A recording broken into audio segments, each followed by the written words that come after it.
Bonjour à tous, là ce que je vais faire c'est une petite vidéo pour expliquer le codage binaire autrement que ce que vous avez pu voir dans votre feuille, pour ceux qui ont du mal.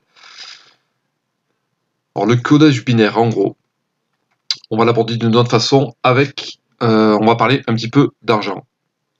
Donc imaginons que je vous donne un billet, imaginons que je vous donne un billet de 1 euro. Bon j'écris pas très bien, c'est avec une tablette, un billet de 2 euros, un billet de 4 euros, un billet de 8 euros et un billet de 16 euros. Alors je sais, ça n'existe pas, on fait comme si ça existait. Imaginons maintenant que je vous demande de me payer 1 euro. Bah, c'est simple, vu que vous avez un billet de 1, un billet de 2, un billet de 4, un billet de 8, un billet de 16, vous allez me donner un billet de 1 euro. 0 billet de 2 euros, vous allez le garder, 0 billet de 4 euros, vous allez le garder, 0 billet de 8 euros, vous allez le garder, 0, vous allez le garder.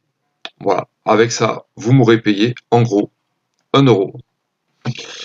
Maintenant, à peine plus compliqué, si vous me devez 2 euros, vous allez me donner un billet de 2 euros, c'est clair. Donc celui-là, vous n'allez pas le donner, celui-là non plus, celui-là non plus, celui-là non plus. Là, vous aurez payé 2 euros. Si vous devez 3 euros, vous allez donner, il va falloir que vous donniez un billet de 2 euros et un billet de 1 euro, et pas les autres. Là, vous aurez fait 3 euros. Voilà, et ainsi de suite. Si vous me deviez 10 euros, il me faudrait un billet de 8 euros et un billet de 2 euros. Et après, les autres, vous ne me les donnez pas. Ça ferait 10 euros.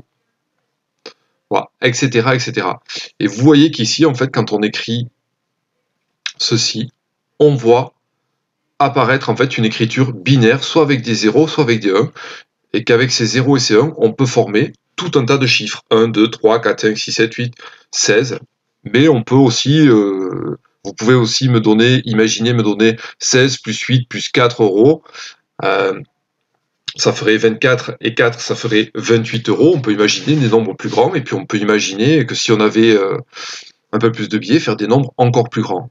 Voilà, ça c'est pour vous expliquer comment on fait une écriture en binaire. Alors quand on a par exemple ici 1, 0, 1, 0, 1, la traduction mathématique de ça, une traduction du binaire au décimal, eh ben, j'écris que ça fait 1 fois 16, plus 0 fois 8, donc 0 fois 8 euros, plus 1 fois 4 euros, plus 0 fois 2 euros, plus 1 fois 1 euro. Et ça, le résultat, c'est quoi? C'est 16, plus 4, 20, plus 1, 21. Voilà, donc la traduction de ce code binaire au langage décimal, c'est 21. Et c'est grâce à cette opération, en fait, que vous pouvez passer de l'un à l'autre. Sur la feuille que je vous ai donnée, vous avez aussi des écritures de lettres qui vous sont proposées. Vous aurez à traduire quelques lettres, quelques mots, et puis à écrire, soit à décoder, soit à coder. Voilà, j'espère que ça vous suffit comme explication supplémentaire pour que vous puissiez faire votre exercice. Sinon, vous n'hésitez pas à m'envoyer des messages. Allez, bon courage à tous.